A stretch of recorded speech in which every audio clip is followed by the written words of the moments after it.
Bonjour, donc je vais parler un petit peu vite parce que visiblement le temps est compté.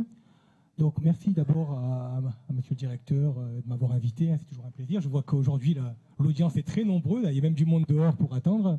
Monsieur le préfet, monsieur l'ambassadeur, bonjour à vous tous. Donc je ne vais pas faire trop de cérémonial parce qu'il y a beaucoup de choses à dire aujourd'hui. Donc ce que je vous propose, c'est quelque chose qui est assez connu pour les gens qui habitent localement, mais qui est important de rappeler, faire un peu un état des lieux de l'économie et de l'emploi sur le territoire. Alors ça, je commence par mon message clé, hein. Ce que je répète en l'envie, vous m'entendez souvent, c'est le PIB par habitant.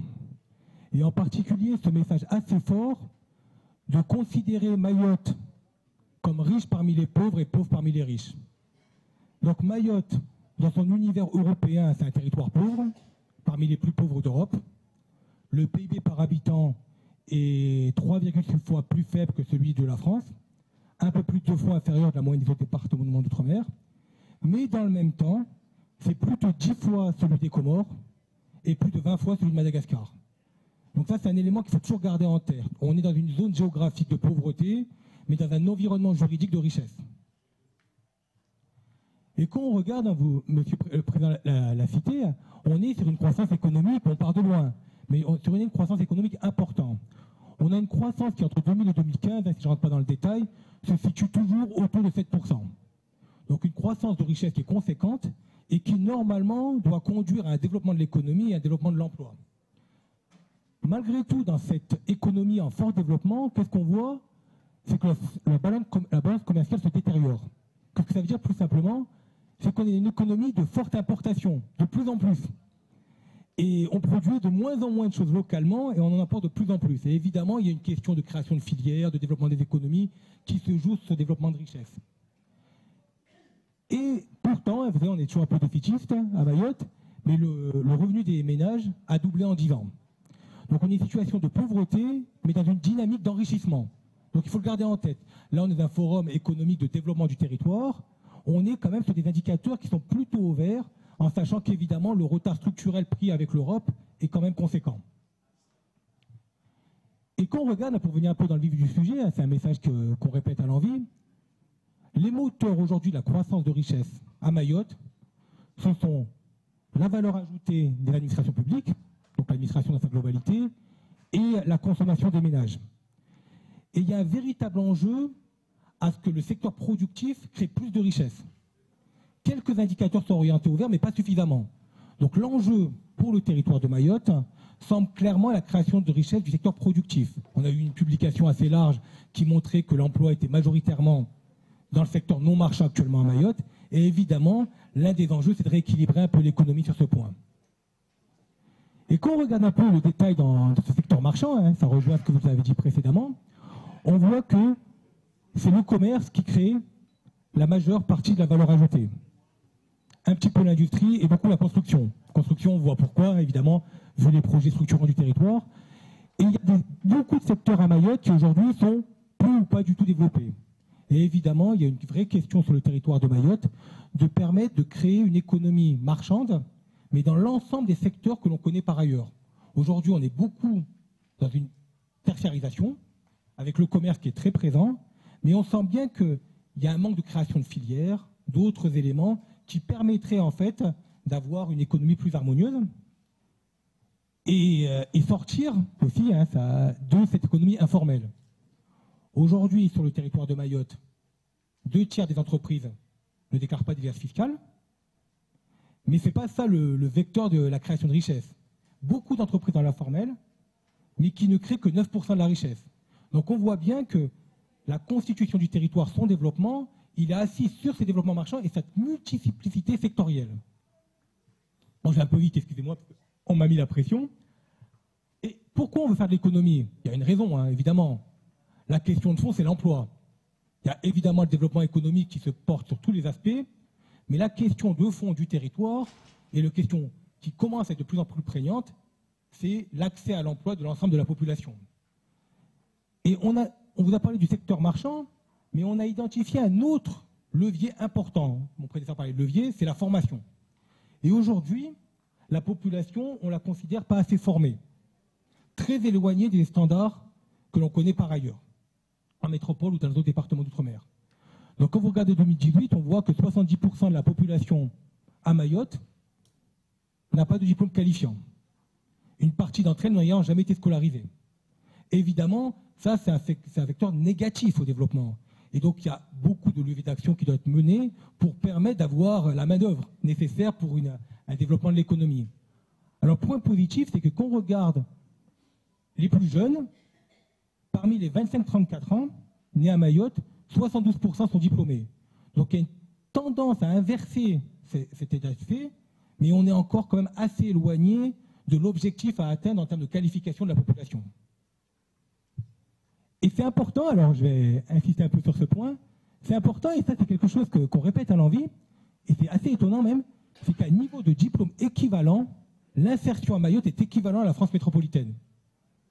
Ça c'est un peu inattendu comme ça. Mais comme le diplôme demeure rare, même s'il tend à se développer sur le territoire, quand on a un diplôme de l'enseignement supérieur, baccalauréat, CAP, BEP à Mayotte, on est aussi inséré sur le marché de l'emploi que son homologue métropolitain. Donc ça montre à quel point cet accès au diplôme est un élément qui encore aujourd'hui protège du chômage. Et si on se réunit aujourd'hui, c'est aussi pour permettre un développement harmonieux du territoire au niveau social et économique. Et donc, ça rejoint ce qu'on avait dit précédemment, donc le diplôme se développe, mais nous demeurons, et ça c'est un enjeu fort du territoire, dans une situation d'emploi rare. Parmi les personnes âgées de 15 à 64 ans, une personne sur 3 est en emploi, contre 2 sur 3 en métropole. Donc c'est une question très importante. Ce forum économique a toute sa place en précisant l'enjeu qui va augmenter dans le temps d'insertion de la population.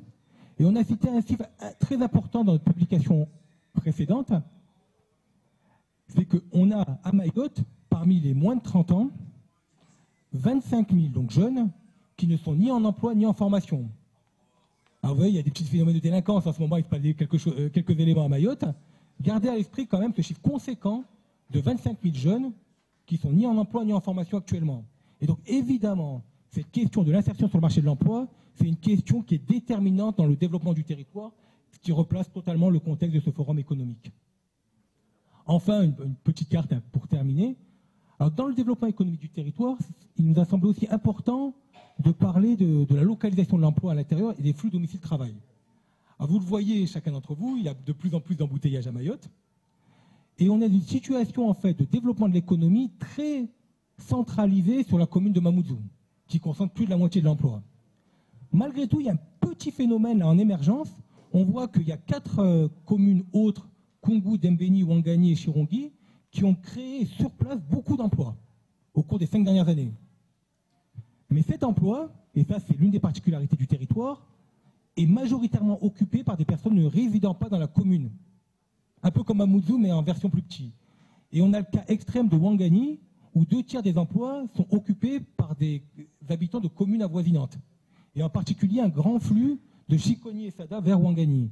Alors pourquoi je dis, dans ce contexte de développement économique, c'est qu'il est important aussi de voir qu'à Mayotte, plus qu'ailleurs, la création de l'emploi et le lieu d'habitation des personnes ne sont pas corrélés. Très bien, je ne prends pas plus de temps pour tenir le calendrier.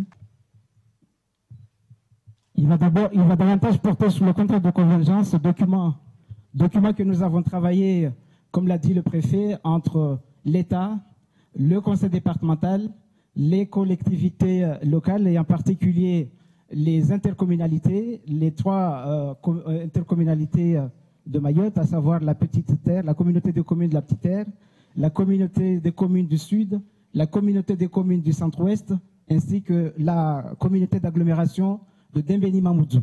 Vous avez là, contrairement à ce que le professeur avait dit tout à l'heure, un beau calcul qui permet donc d'arriver à 1,6 milliard qui vous a été à la fois confirmé par le préfet, mais également par le président. Donc avec une part de l'État qui représente effectivement 66% de cette enveloppe, et les collectivités locales donc, ont une part de 24%, et d'autres partenaires, la CCI, également sont présents, l'ADEME également sont partie prenante dans le financement de ce dispositif. Vous avez là Donc, ce contrat de convergence se répartit de deux manières. Vous avez des crédits valorisés, donc l'argent que nous allons injecter dans le cadre de ce contrat de convergence. Pour l'État, c'est ce que vous avez en bleu en haut, il est de 36,9%, donc soit 608 millions et quelques euros.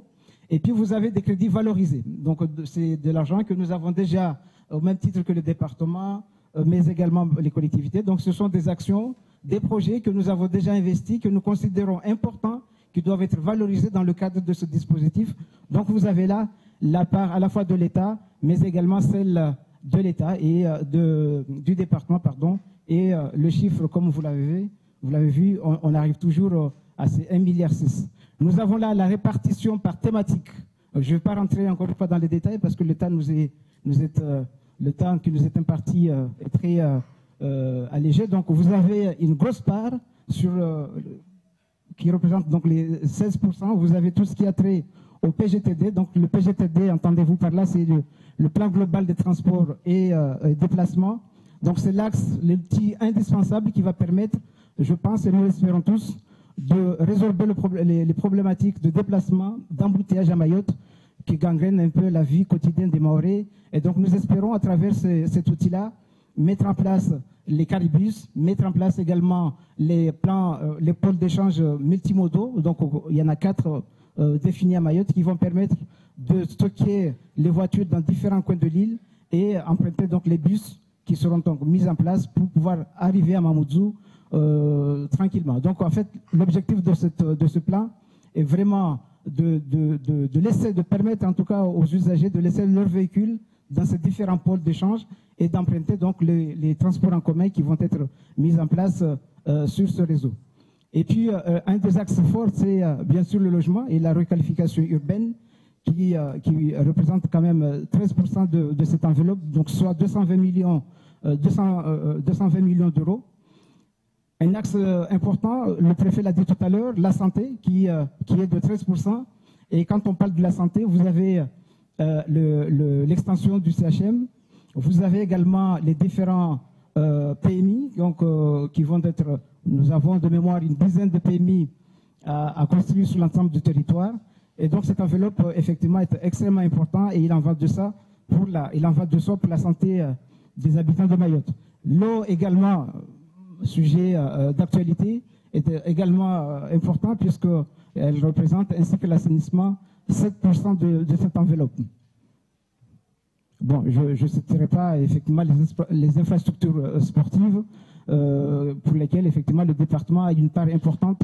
Je parle des équipements sportifs, les terrains de foot, les MJC, les stades territoriaux, pour lesquels effectivement le département ainsi que l'État se sont engagés à accompagner les collectivités communales pour, dans un objectif, nous, au niveau du département, c'est vraiment répondre aux enjeux de 2027 quant à l'organisation des Jeux des îles.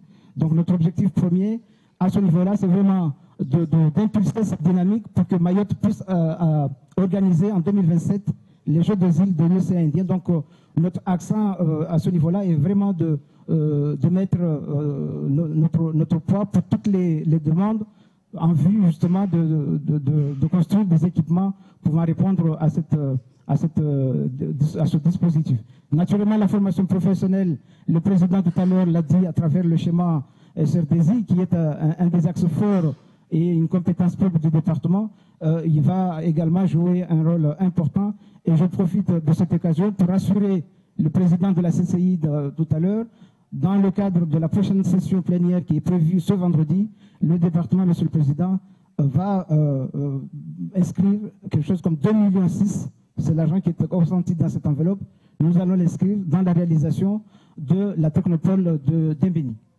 Donc, les élus vendredi auront à valider cette inscription budgétaire. Alors, je vais faire un bref rappel, mais très, très sommaire, où peut-être Arnaud, voilà. Je vais laisser le collègue, parce que, comme je vous l'ai dit, c'est un document que nous travaillons vraiment main dans la main avec l'État. Il n'y a pas une virgule qui est changée dans ce document.